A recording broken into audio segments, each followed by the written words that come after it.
Hello class, welcome to chapter 3, probability, and we'll continue on with our lecture.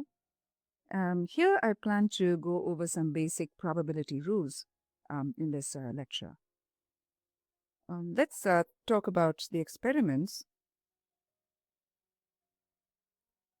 which was described in the previous lecture. Let's talk about experiments that have outcomes that are equally likely.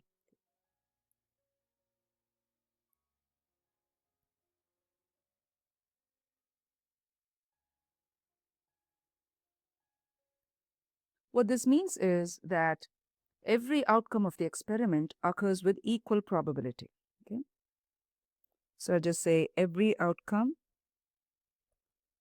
has equal probability.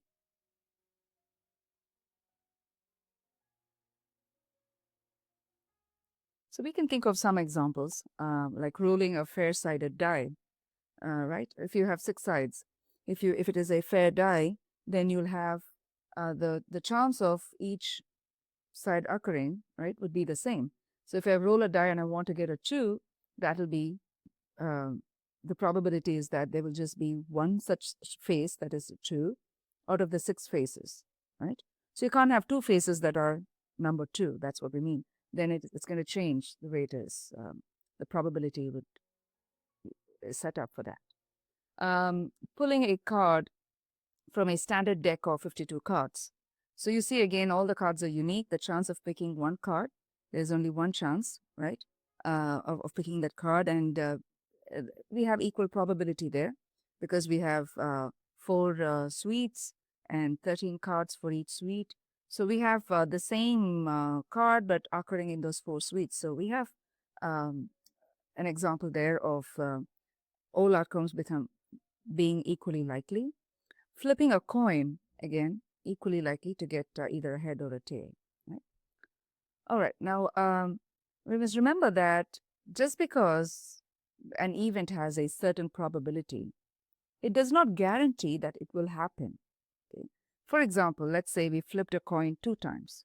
Okay, so let's say flipping a coin 2 times. We know that the total possibilities here would be, so the sample space is HH, HT, TH, and TT, isn't it? So these are all the possible outcomes. But say when you flip 2 coins, you may end up getting TT, which means you didn't see heads at all. Even though we know it is part of the sample space, we don't see it. For that matter, if we flipped a coin, say 100 times, we may still never see heads. Theoretically, that's possible, although practically it seems like, it doesn't seem possible. It's very unlikely, I would say, but it's not impossible, right? So you could get in all those 100 flips only tails, and you may never see heads. So does that mean that what we figured out to be false? Does it mean that it's not equally likely? No, it's again a question of chance. There is that possibility, but the likeliness of that happening is very, very low, right? It's very unlikely that it'll happen. So what we say is the theoretical probability, what we figure, right, for example, getting a head would be, 1 out of 2. That's the 50-50 chance. So we are able to give that theoretical probability as a long-term relative frequency of that outcome. Okay. What this means is that when we say theoretical probability, we're saying that this is what we expect to happen. It's not what actually happens. Okay, what we expect. So which means if we repeat the coin toss over and over and over again, we can expect that out of every 2 flips, we will have a head at least 1 time, right? So it depends on repeating this a large number of times. In fact, there's a law of large numbers which says if we keep repeating this for a very large number of times, your theoretical probability will match the actual probability. Okay. So that was a lot of theory there. So we've seen the theoretical probability as the long-term relative frequency.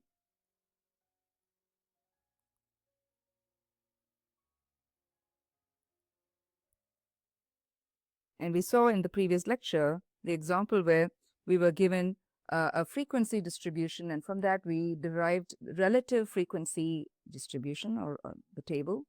And we realized that relative frequency is nothing but the probability. So that's a long-term relative frequency. That's how these two are related. That means your formula that we used, right? Probability of an event A occurring is that it's the number of ways A occurs divided by the total number of outcomes.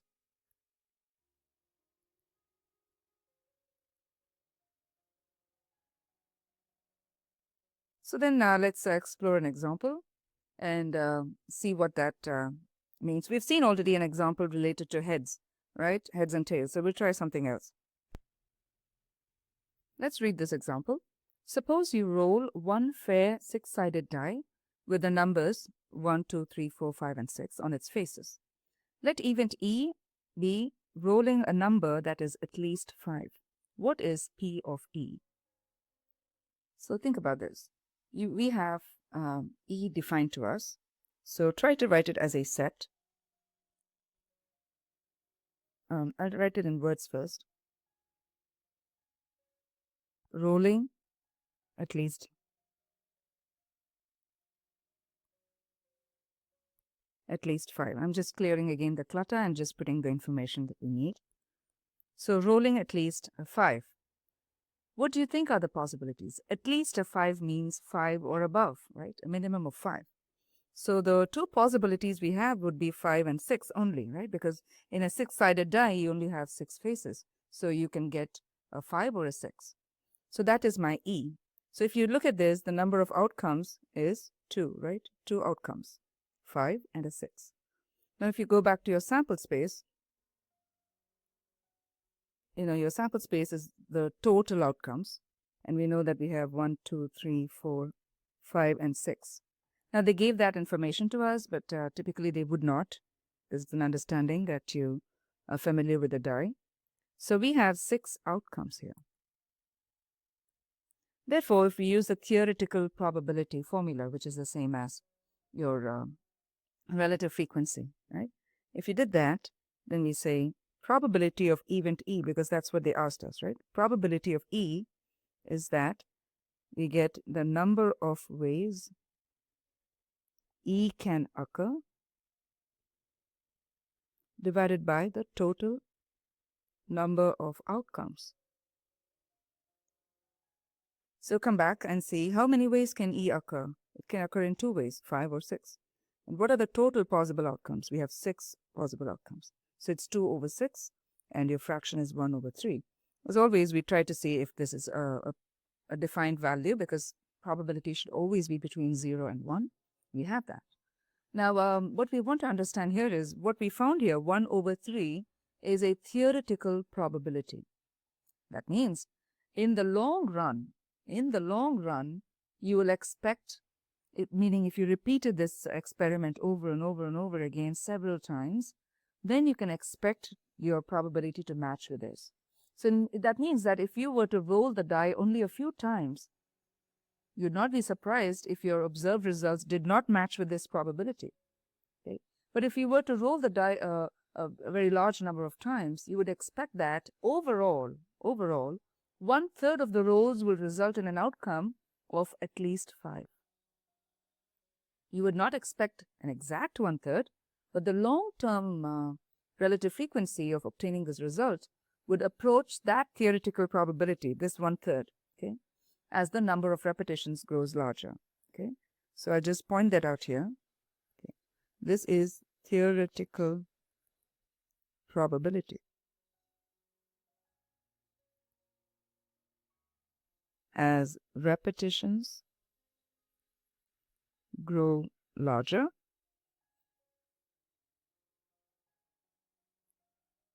it will approach the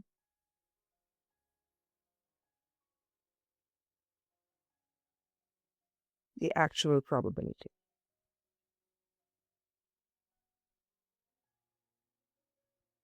All right.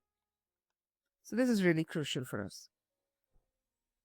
Now let's keep the same problem, and I'm going to define a new event. Let's call it F. F is, let's say, rolling a number that is less than or equal to 4.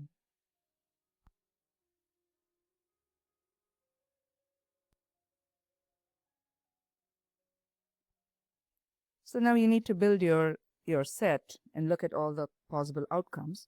So if it's less than or equal to 4, we have options 1, 2, 3, and 4 because it said less than or equal to. You have to be very careful with the wording. If it simply said less than, then you have to stop at 3. Okay. You see there are 4 outcomes. And of course, your sample space, we already discussed. Sample space won't change, right? Because that's the totality of all the outcomes. So we got that. So we have 6 outcomes there for sample space. We've seen that before. So if we want to find the probability of F, probability of rolling a number that's less than or equal to 4, we have 4 outcomes divided by total of 6 outcomes. And reduce this, you get 2 over 3.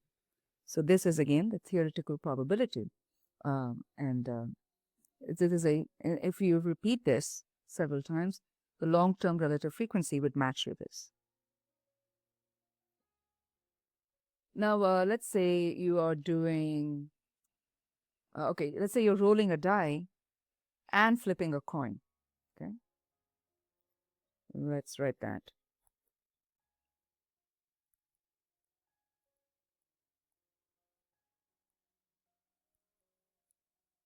So remember that these are, independent, right? Meaning rolling a die does not impact flipping the coin and so on. It's just these two things are done in this experiment.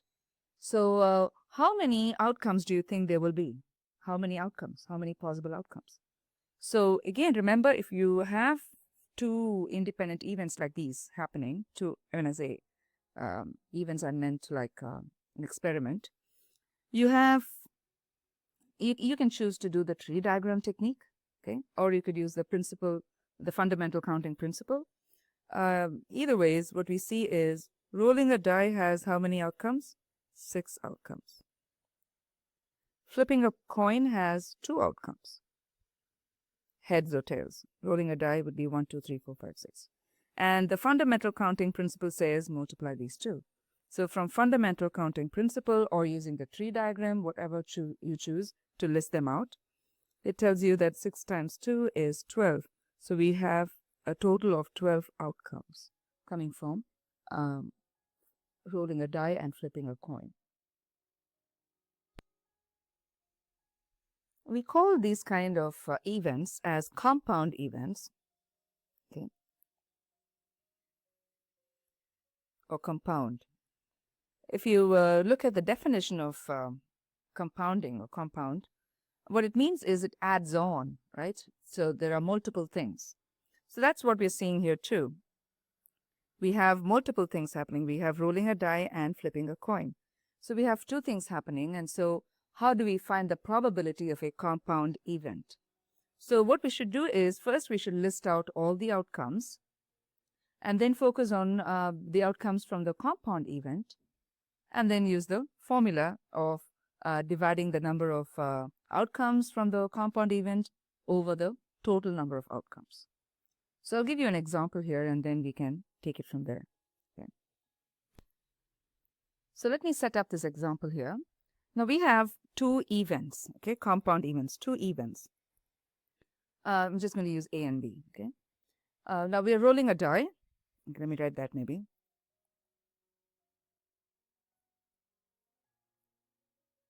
And event A is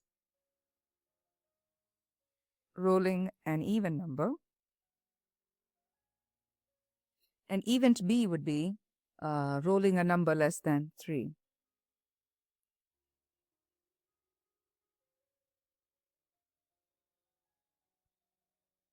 All right, we have 2 events here. Now go ahead and rewrite your A and your B using the set notation, okay, as a set. So A would be rolling an even number So we have 2, 4, and 6. If it helps you, you can always keep your sample space, right? You can write your sample space so you know your A can be only a subset of the sample space. You can't have anything that's outside the sample space. That means you didn't exhaust them all, right? So you can have this so that you can see the even numbers 2, 4, and 6. And B would be ruling a number less than 3. Less than 3. It's a strict inequality, which means you can only have 1 and 2, right? All right. Now, if we said, okay, find probability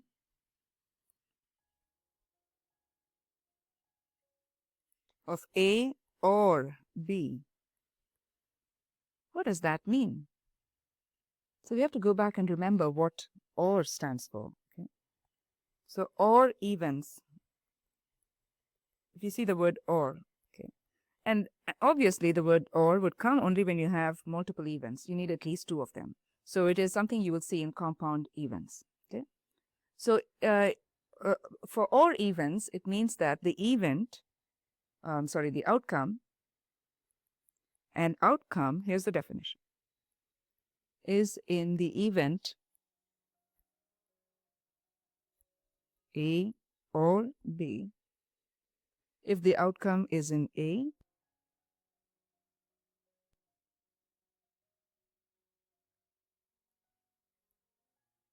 or B or in both A and B.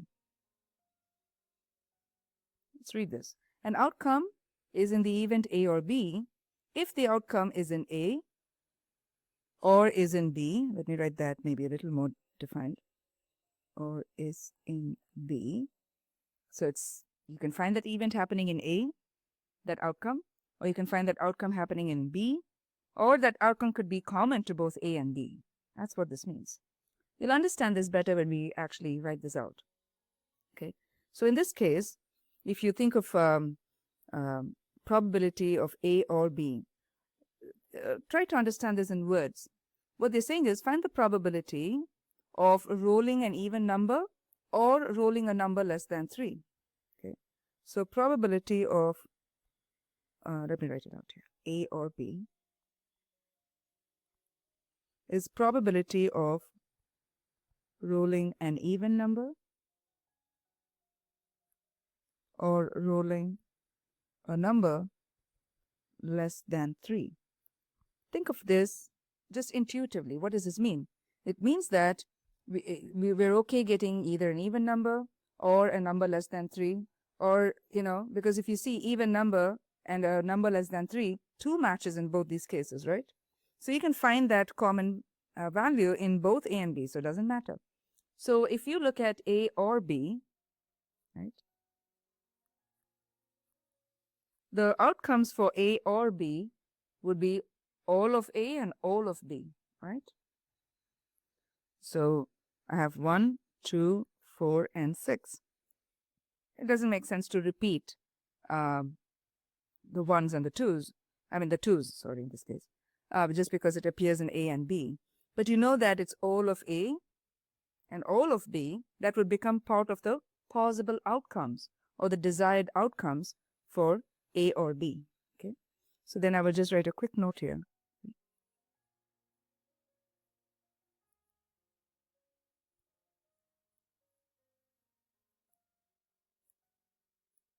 And all outcomes of B.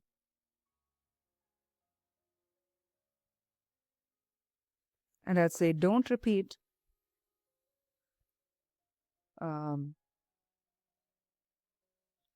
common elements. Makes no sense to repeat the common elements. Like 1, 2, 2, 4, 6 wouldn't make no sense because it's we're listing all the possible outcomes. We already mentioned 2, so you don't have to repeat the 2.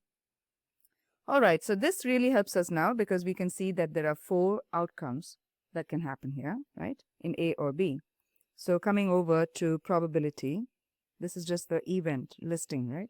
Probability of A or B would be number of ways or number of outcomes, right? Just the outcomes.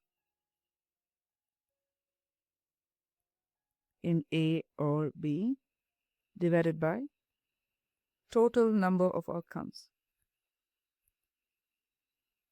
We just figured that A or B has 4 outcomes, and the total number of outcomes would be 6. This comes out to be 2/3. Right? So we have the OR situation. We have something called AND situation.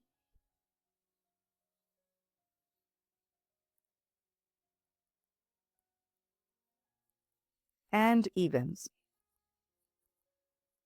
So we can describe this as an outcome is in the event A and B.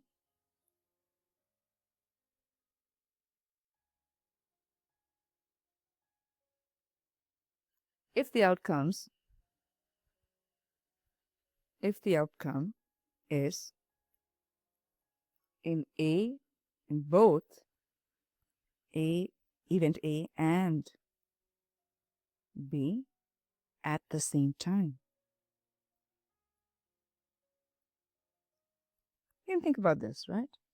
If you see the word and, you want something to be in A and in B, it obviously has to be found in both A and B at the same time, which means they must have common values in A and B for this to happen. So let's take the same A and B events here that we defined, right? A is rolling an even number and B is rolling a number less than 3. So let me write this out here. Probability of A and B is the same as saying probability of rolling an even number and rolling a number less than 3.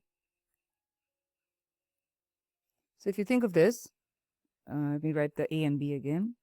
A was 2, 4, and 6, and B was 1, 2, and 3. So the question is, we want to see what numbers overlap or is found both in A and B at the same time. Very obviously, 2 is the only one that overlaps or that is common to both A and B. So if you look at A and B, there is only one outcome. 2 is the only outcome that's possible if you wanted A and B. Therefore, probability of A and B would be one outcome from, let me write that again in words, number of outcomes or desired outcomes in A and B divided by total number of outcomes.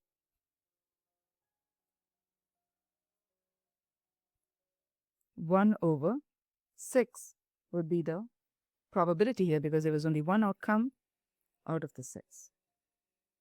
Yeah. So that was or events and events. We have one more. It's called the complement. So we call them the not events.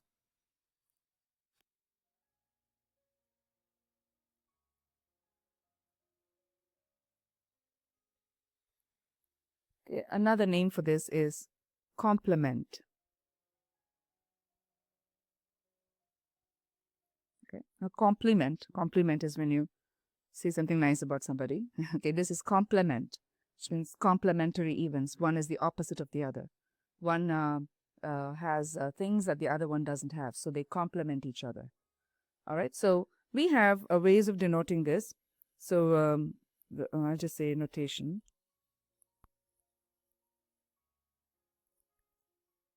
If A is an event, I'll just say the complement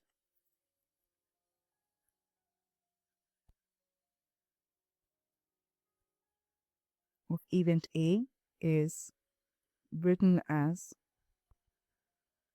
A with a dash, right, or a stroke. We call it A prime. It is read as A prime. Or sometimes the books use the bar, A bar. Okay, so that's the notation here. What this means is it is a set of all outcomes,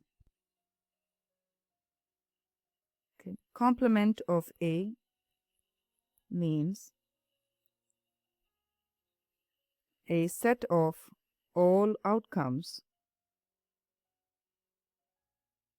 that are not in A.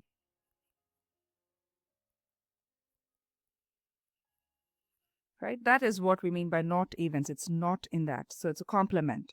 Complement of A means a set of all events that are not in A.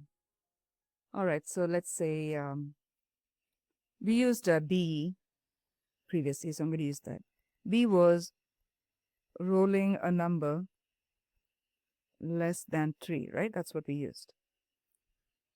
So if I wanted to find B complement, okay, or in other words, they said find probability of B complement. Okay. I'm using the prime notation. Feel free to use the bar notation based on what you see in the instruction.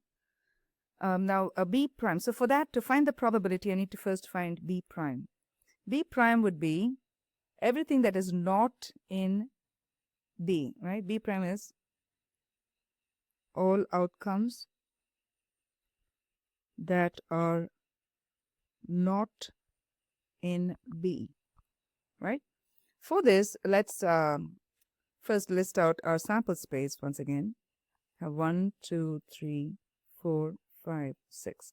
Sample space is everything that's possible. You cannot have anything outside the sample space as a possible outcome. This is the total possible outcomes. Okay. Therefore, your B is rolling a number less than 3. So 1 and 2. Right? Rolling a number less than 3 will be 1 and 2. Therefore, this implies B prime would be all other numbers that are not in B. So if you go to your sample space, and if you remove the values that you see in B, so which means if you take away 1 and 2, you will list all that is remaining. So we have 3, 4, 5, and 6. That is your B prime or B complement.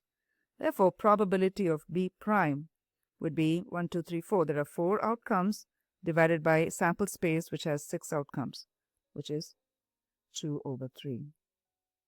Right? So that is your probability of B complement. A deck of cards contains red cards numbered 1, 2, 3, 4 and blue cards numbered 1, 2, 3. Let R be the event of drawing a red card, B the event of drawing a blue card, and E the event of drawing an even numbered card, and O the event of drawing an odd card.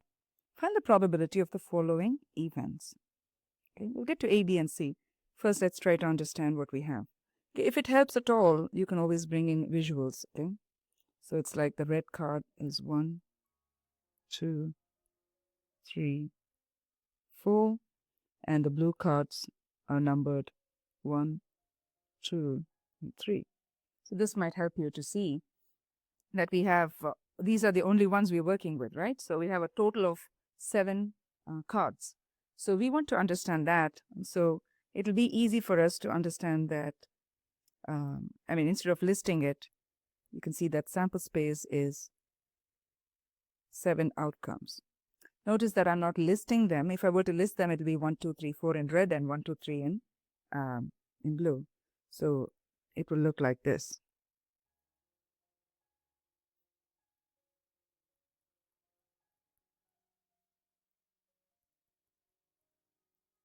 Right? Now, if I mixed up the red and the blue, or, if I didn't remember to color code it, you're going to have some confusion there. So we prefer to write the number of outcomes and just use this common picture up there to derive the information we want. So then let's talk about R. Okay, so I'm not going to list them. We're just going to look at the possibilities. R is the event of drawing a red card. So look at how many possibilities we have for the red card. The red card would be 4 outcomes. B is the event of drawing a blue card. So blue card has 3 outcomes.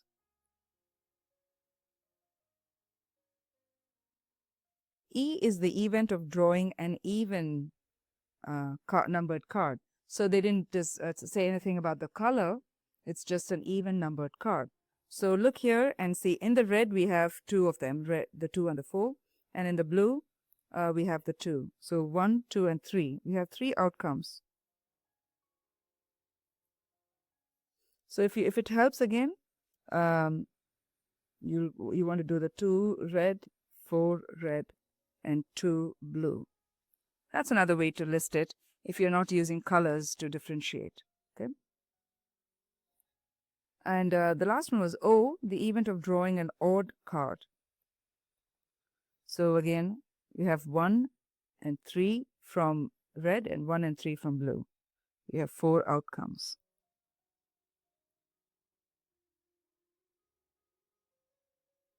One red, 3 red, 1 blue, 3 blue.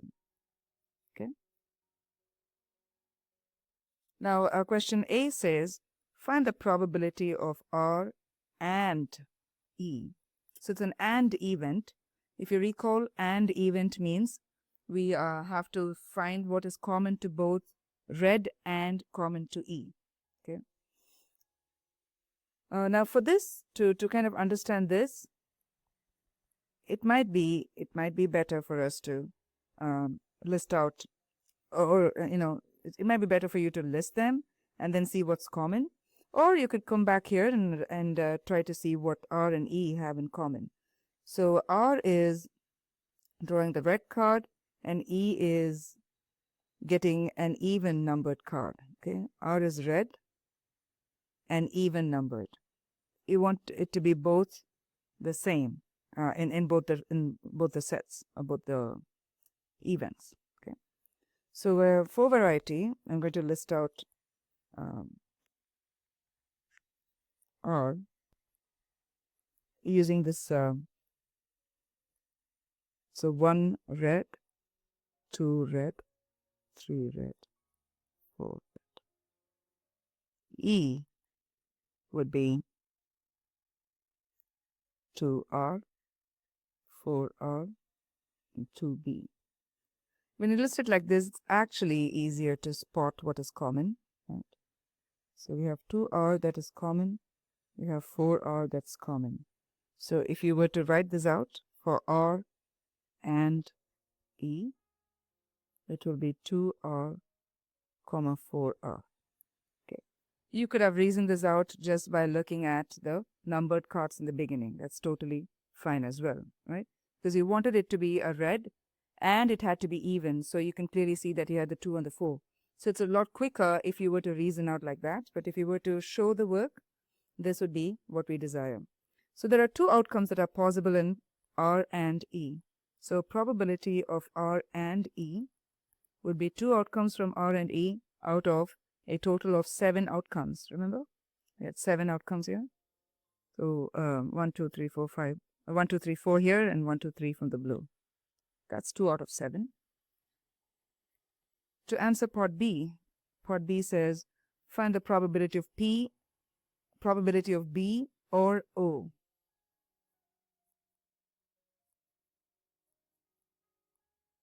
All right. So for B, I'd like to list it out. So go back to what the definition for B was. B was the event of drawing a blue card. So we have 1B, 2B, and 3B as the outcomes.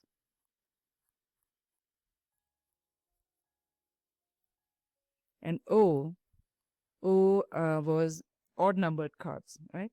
O for odd. So then you have 1R, 3R, 1B, 3B.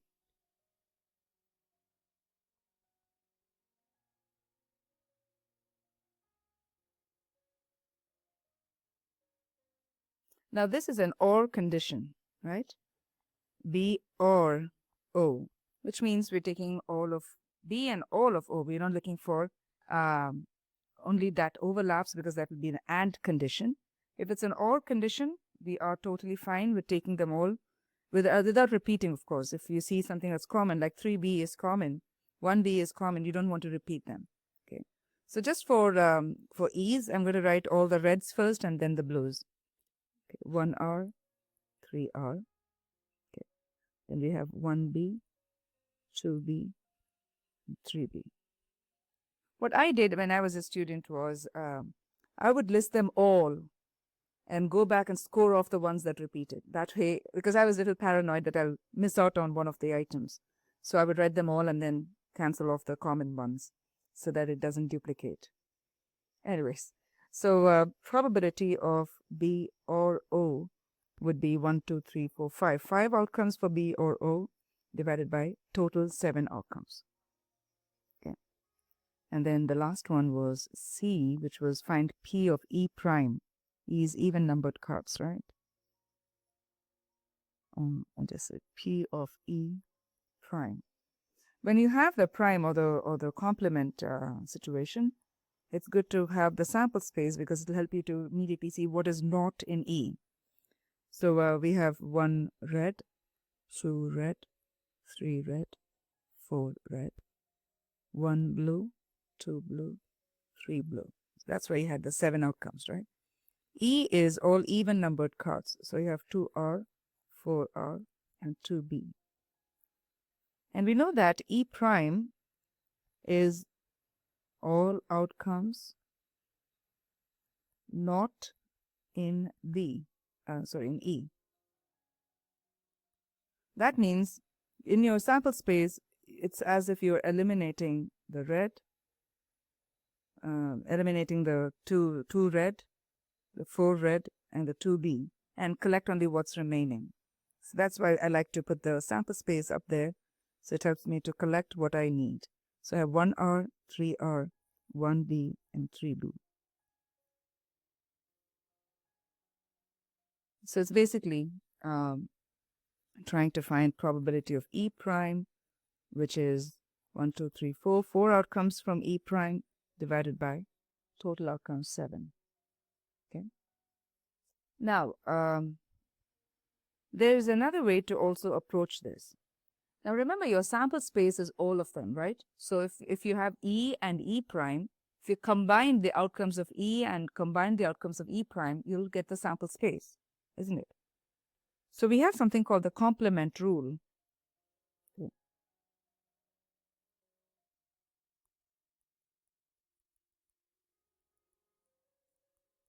And the rule says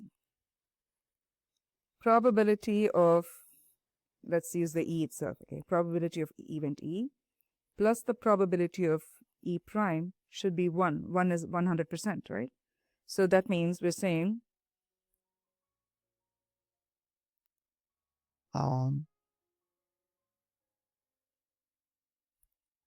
outcomes or possibilities in E.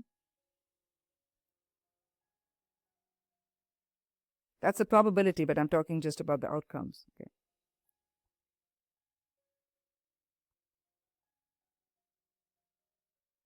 Will be the outcomes of the sample space. And you can clearly see that, right? Look at the outcomes of E, 2R, 4R, and 2B. Outcomes of E prime are 1R, 3R, and 1B and 3B. If you combine these two, if you took all of this and all of this, you're going to get back the sample space, isn't it? And that is what the complement rule says. Therefore, what we're saying is, well, we could have found probability of E prime by simply rearranging this equation, which is 1 minus probability of E, right? Subtract both sides by probability of E.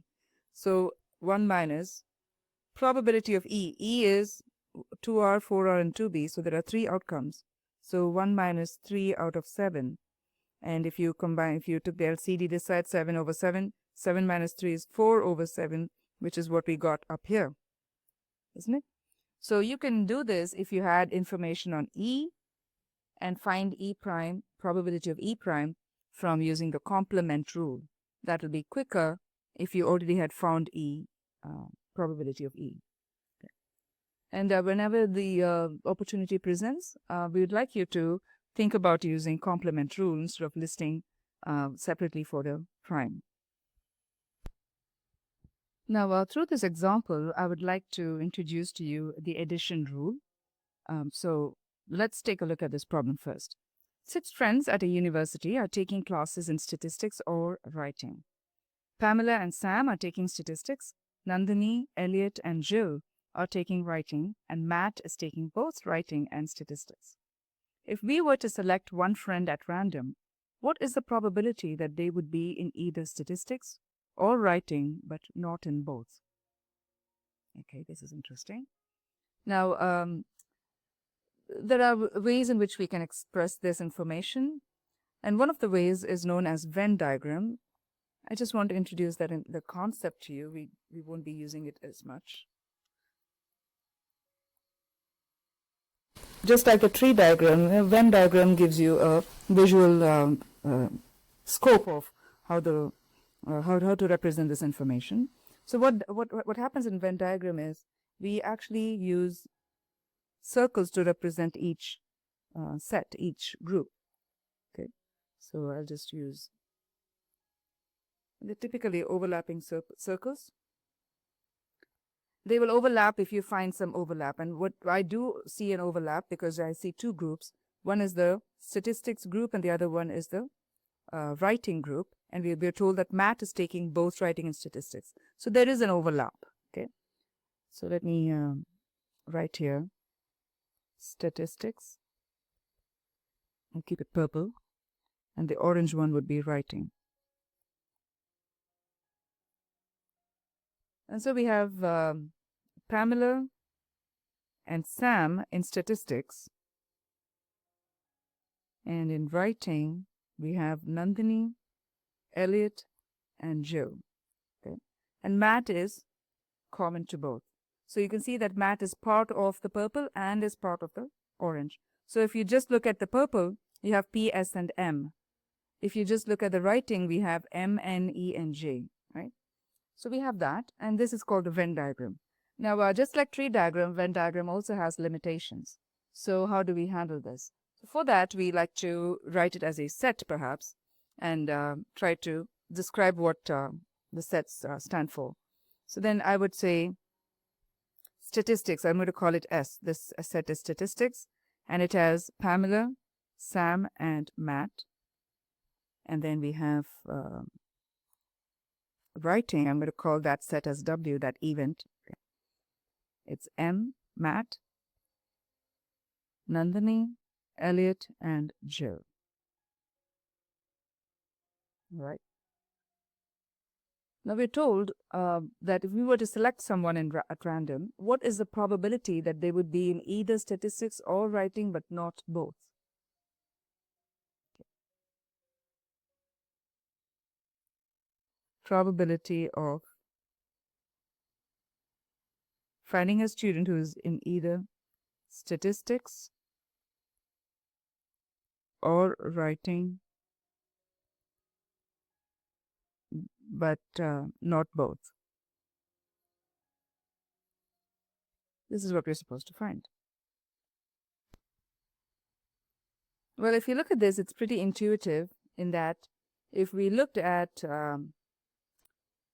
those who were in either stats or writing but not both, it's very obvious that Matt was the only one who was in both. So we have actually 5 of them, right? For P and S and N, E, and J. So we have 5 of them out of the total 6 who were in either stats or writing but not in both. So you can see that both from your Venn diagram or from your listing, isn't it? So we have a total of 6 students, and out of them, 5 of them were in one of these classes but not both classes. So, well, there is a formula that we can use to handle these questions. Okay, so what happens is we use the addition rule,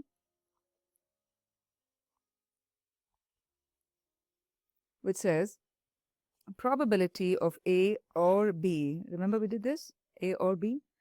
That will be the same as probability of A plus the probability of B minus the probability of A and B. Notice that this minus part, the subtraction part, helps you to eliminate those who are in both A and B, right? Previously, what I told you was, remember to remove any duplicates, right? Because we can have elements that are common to both the groups, both the events, so that when we list all of A and all of B, we might end up listing them twice as a duplicate. So we went around and removed it. Now what this formula does is it's inbuilt in the formula to take care of the duplicates. So you can feel free to keep the duplicates within because it's going to take care of that in the end, right? So probability of A plus probability of B minus probability of A and B. would help eliminate the duplicates. Let's try and use the addition rule in this problem. A group of friends take classes at a university in biology, chemistry, and physics. If you selected a friend at random, the probabilities that they take certain classes is given below. The probability for biology class, okay, let me just copy that down, just the pertinent information. Probability of taking biology class only is 1/3. Probability of taking a chemistry class only is 1/2. Probability of taking a physics class only is 1/6. Probability of a student taking both biology and physics, so B and P, is 1/4. And we're asked to find what's the probability of B or P. Okay, so we can use the addition rule.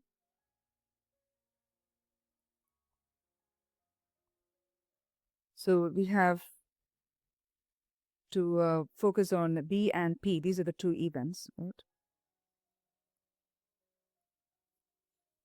As per the addition rule, it is probability of the first one, probability of B, plus the probability of the second one, biology plus the physics, minus probability of biology and physics. So let's go ahead and choose the 1/3 for the first one. Physics would be 1/6. Biology and physics is 1/4. So make sure that you compute that. Do the LCD. What's the LCD here? So the LCD here is 12. So times 4, 4, 2, 2, 3, and 3, right? So you want to make all your denominators to be the same. So your LCD was 12. So that's 4/12 plus 2/12 minus 3/12. Now that you have the same denominators, let's go plus 2 minus 3. That comes out to be 3/12, which reduces to 1/4. So that's the answer here. The probability that a randomly chosen friend takes biology or physics is this. So let me write the interpretation.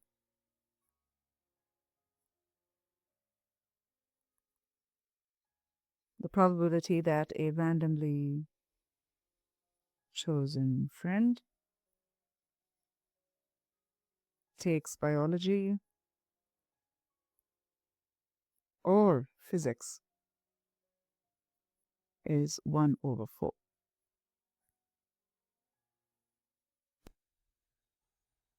If the probability of a married couple owning a cat is 0.2, the probability of owning a dog is 0.3, and the probability of owning a cat and a dog is 0.11. What is the probability of a married couple owning a cat or a dog? It's all written in words for us. Let's try to put in our own understanding.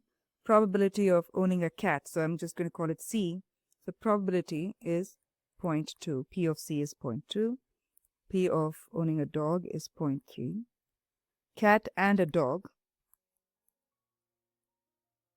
C and D, is 0.11. And we're asked to find what is the probability of owning a cat or a dog. So we know this is to do with addition rule. P of C or D is P of C plus P of D minus P of C and D. So go ahead and plug in the values. Minus 0.11. Pull out a calculator and compute this. And that comes out to be 0.39. So you can say the probability of a married couple owning a cat or a dog is 0.39. What happens if you were asked to find a different probability? So let me write this question for you then. If A and B are evens,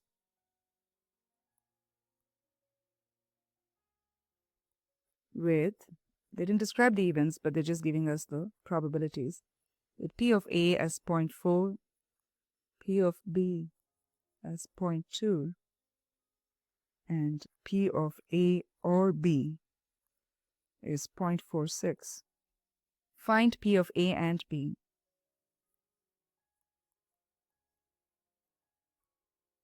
Okay. So again, remember, this is a mathematical move because we are still using A or B, the addition rule, which says P of A plus P of B minus P of A and B.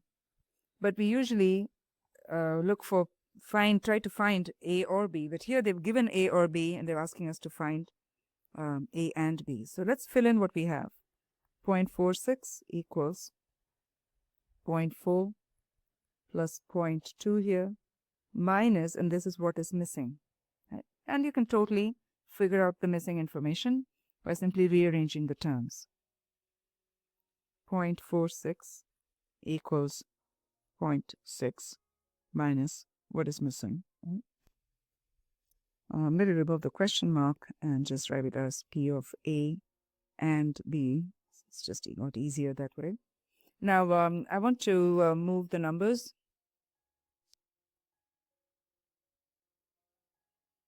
It's an equation, right? You're just making a mathematical move. This gives me negative 0.14 equals negative probability of A and B. Remember, we should never get a probability that's negative, right? Because your probability must only be between 0 and 1. But all is not lost because we know that that negative can be countered if we divided both sides by negative 1. Because here again, you can't give an answer for negative P, right? And so when you rearrange this, you get probability of A and B to be equal to positive 0.14. A bag contains balls with the numbers 1 through 100. If you draw a ball at random, what is the probability that you get a number which is not a multiple of 7? Interesting. You see the word not, you know that somehow there is that complement rule that can be brought in. Okay? And what is the complement rule? If we recall, it said if you added the probability of an event and the probability of its complement, it should add up to a 1. And if you rearrange these terms, you can get these following formulas as well. Probability of A would be 1 minus probability of A prime, and probability of A prime would be 1 minus probability of A. Right? So the last two variations would come in handy if you find it too hard to list one of them. So if it's easier to list, the A, you can find A complement by doing 1 minus probability of A, and vice versa. So if you think of this particular problem here, we have our the bag contains balls with numbers 1 through 100. So we have 100 numbers in total. That is your sample space. But then if you draw a ball at random, we're saying what is the probability that it's not a multiple of 7? Multiple of 7 is something we can quickly at least list out. But not a multiple of 7 is so many, right? But we are asked to find what is not a multiple of 7. To answer that, we're going to go ahead and find what is a multiple of 7. So to make it more structured, I'm going to use A to define the event. A would be that you get a number, you can get a ball which has a number,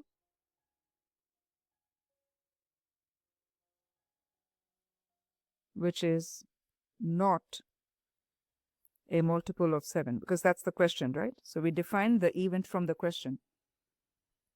If A is not a multiple of 7, what is A prime then? A prime is getting a number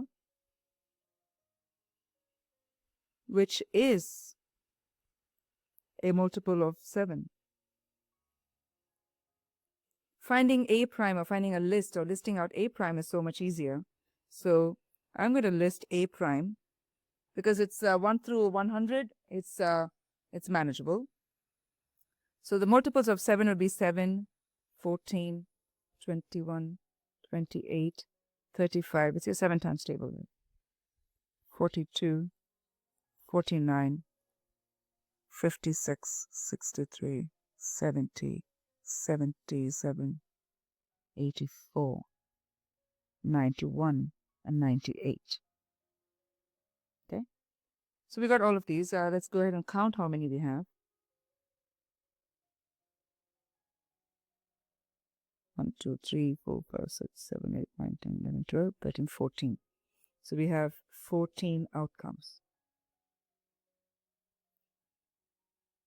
If you were thinking about, you know, what are not multiples of 7, right? It's 100 minus 14 because the rest of them would be the multiples that are not. So it would be really huge for you to sit and list them. So you can see the importance of using the complement, because probability of A complement is 14 out of the 100, isn't it?